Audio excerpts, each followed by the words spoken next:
idol Mobile Legends natin mga lods. Luzon, here we go again. Week 3 na ng M6 Watch Fest. Kaya let's keep the fire burning. Ayan, nandito na yung mga scheduled events natin guys. Ayan, mga address nandito na rin. Pindutin nyo to guys. December 13. Hanapin natin yung December 13.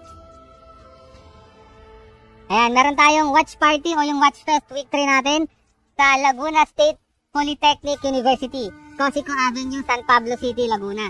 Kaya kung taga Laguna ka, ayan, malapit sa inyo tong Laguna State Polytechnic University. Puntahan nyo na guys. Ayan, para manood kayo, malay nyo. Makita nyo dun sa watch fest natin yung magiging forever nyo guys, diba? Saan pa kayo? December 14, ayan, dami pa nating mga watch fest destination o mga watch fest natin, lugar na pwede nyong puntahan guys. Ayan, ma-meet and greet nyo naman sila. Baka may pumunta pa dyan mga sikat guys na mga streamers natin dyan. Ayan, December 14, 15. Ayan guys.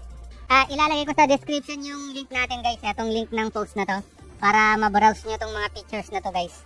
Ayan, para makita nyo yung mga natitira pang mga event place natin dyan. Hanggang December 15 pa kasi to guys. O, yung watch party natin. Ayan, tinatawag natin watch fest. Kita-kits tayo doon mga lods. Kaya huwag nyo kalimutan, December 13.